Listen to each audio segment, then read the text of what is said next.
Hey guys, and welcome back to my channel.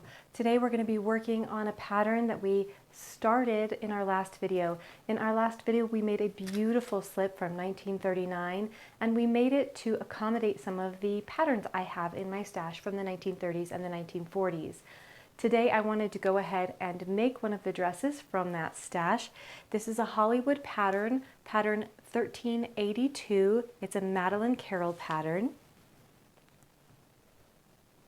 And this is honestly the pattern that kind of sparked the whole interest here. I saw it and I absolutely fell in love, which of course led to the hunt to find the perfect slip to go underneath it.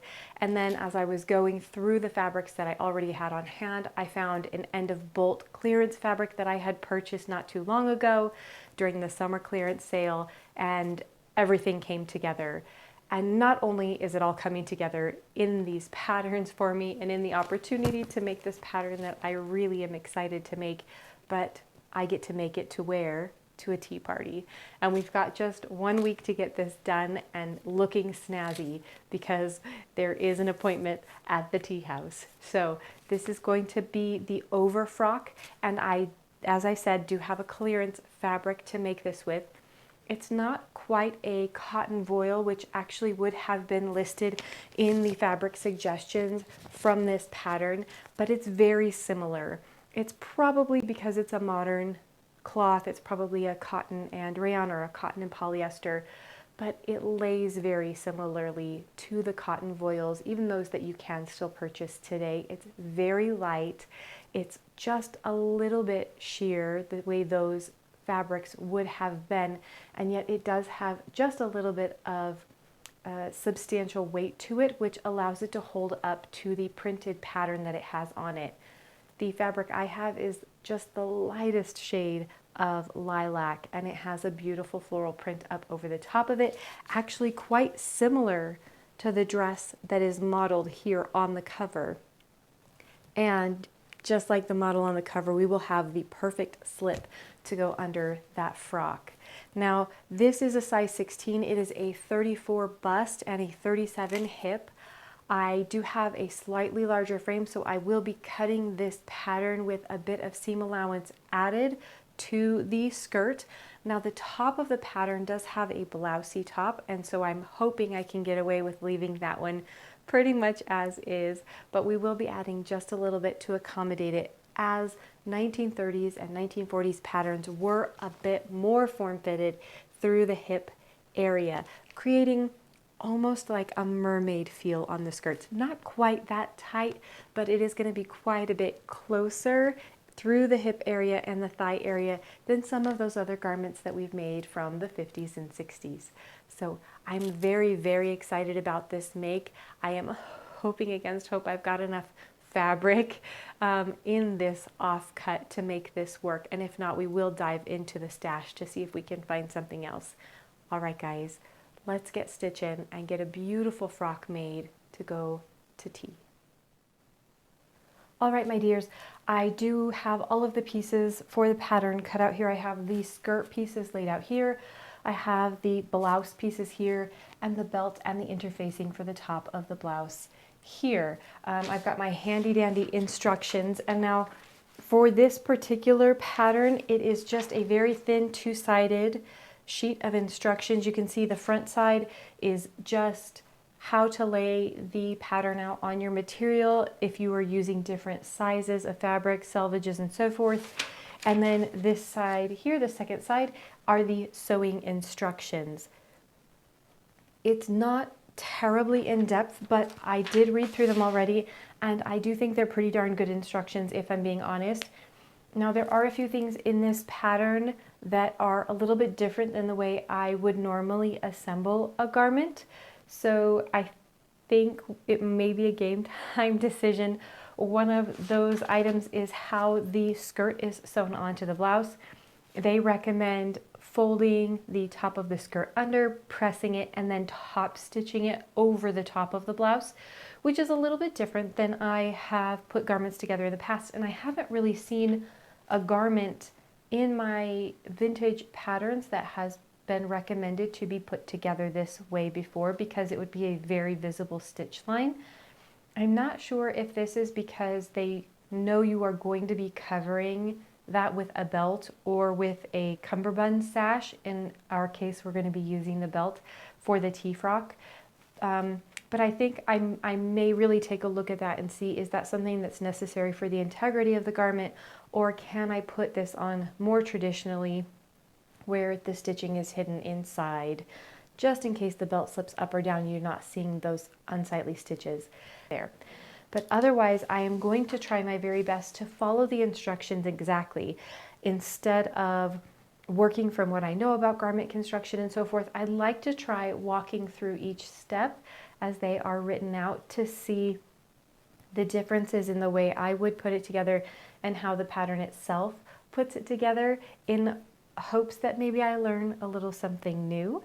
And of course, because I want to put this garment together the way it was really intended to be made.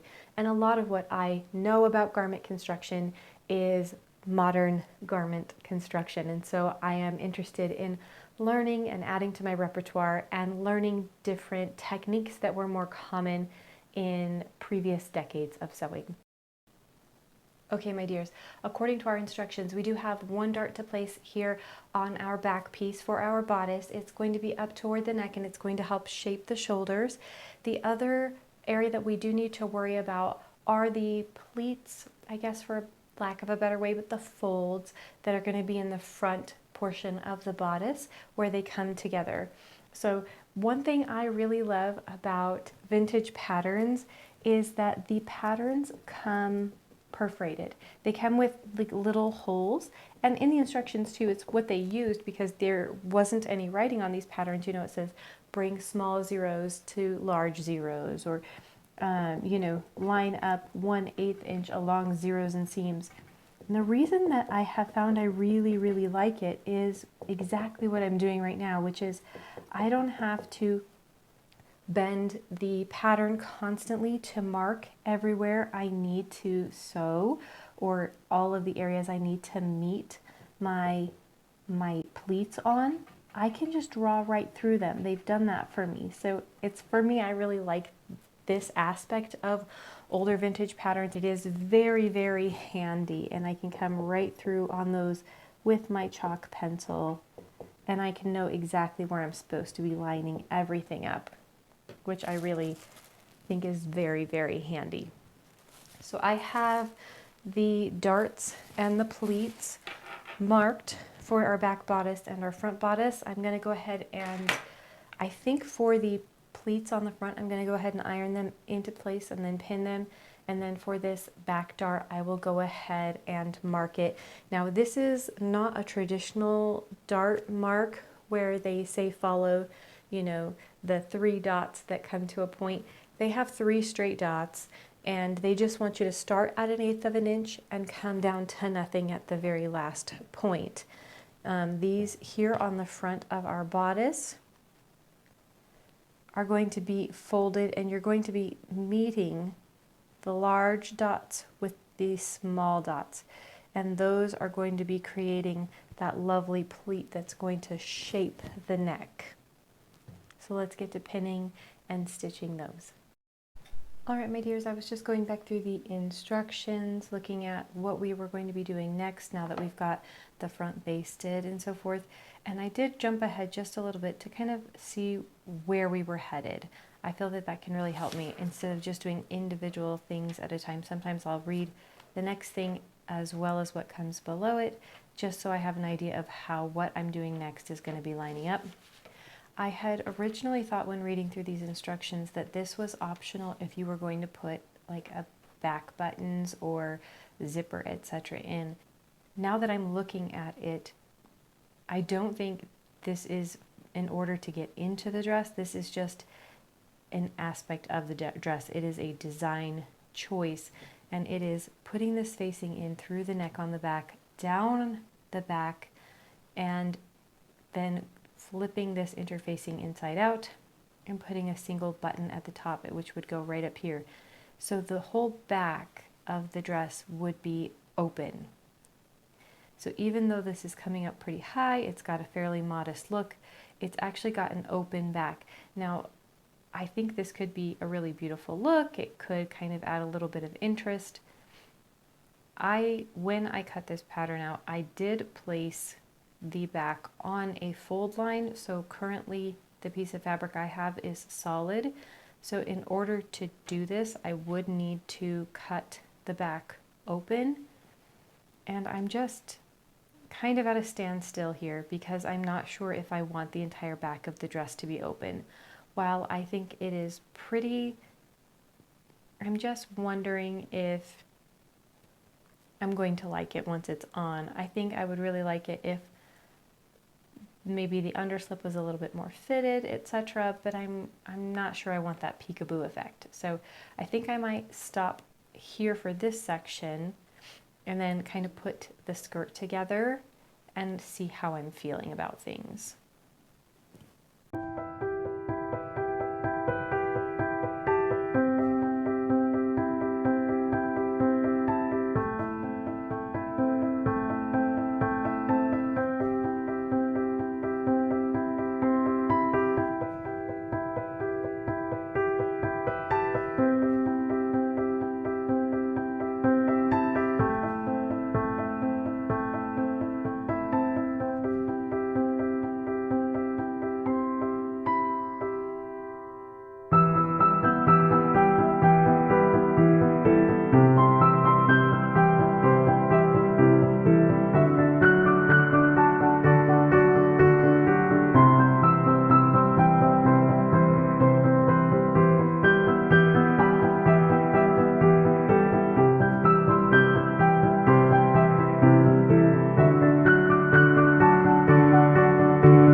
All right, my dears, let's do a quick check-in.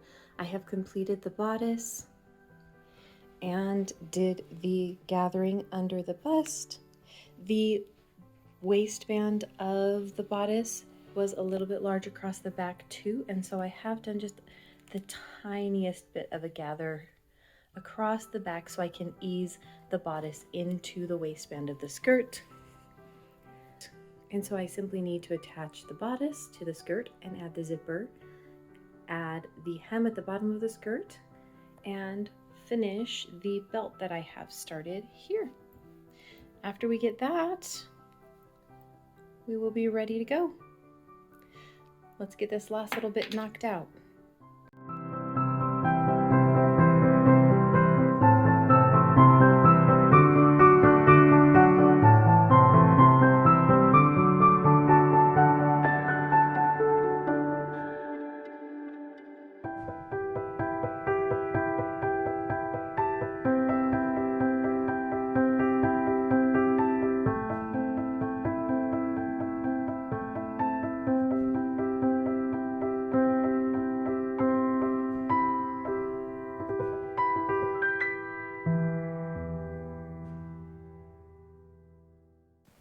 All right, my dears, we've done it. We've finished our beautiful tea frock from 1938. The Hollywood pattern was a lot of fun to make, and I am absolutely thrilled with how my dress came out. The material itself is light and flowy, and it is everything that I hoped it would be when I found it in my stash. It goes beautifully over the top of the slip that we made in our previous video. So I'm thrilled to have the pair together and to know that it will get a lot of future use. I will get a lot of future use out of both of these. I'm very excited to have this in my garment and very excited to wear it to tea. Overall, this particular pattern was pretty straightforward to put together. Now, the instructions that came in the pattern weren't terribly in depth, but the pieces really made a lot of sense, where the pleats were, etc. And I was very, very happy with that. I think the only real difficult part for me was that I had anticipated being able to machine stitch pretty much this entire garment. And in the end, I found that I really did need to hand stitch all of the top of the bodice. So the neckline here, the tops of the shoulders down and around the arms, eyes really did require hand stitching in order to look nice in this material and to maintain the integrity of the material and that kind of floaty, gauzy appearance that we really want this garment to have. I did all of the interior stitching with the machine, and I actually even used a serger because this material was fraying quite a bit. And then I did use a machine stitch around the base to do the bottom hem. I think it worked well at the bottom of the hem because it is a section of the dress that can hold up to and does well with a bit of weight. And it is 3 layers worth of fabric, as I did fold the fabric up and did a rolled hem, so it held up well to that. However, on the top here, when I did that, it really did draw things down. It made it bulky and it was pretty unsightly. So if you are going to make this beautiful Hollywood dress yourself, I would just recommend putting aside a little bit of extra time for hand stitching, because it did take quite a bit more time than I was really anticipating for this dress. Other things that I did change or alter about this dress was I knew that my hip circumference was larger than this dress called for. The bust measurement was correct, but the hips weren't. So I did size up the entire bottom portion of the dress. I sized it up evenly all the way around, and then I went ahead after I put all of the skirt together and simply nipped in the waist, because in sizing up the hips then the waist was too large, but that was an easy fix, and it definitely made this dress fit appropriately and gave the skirt a more appropriate shape by going ahead and giving the hips a little bit more room and then nipping in at the waist. The other change that I made to this garment was I changed the back. Now for this garment, we saw in the instructions, after I reread them a little bit closer, that the entire back of the dress was supposed to be open.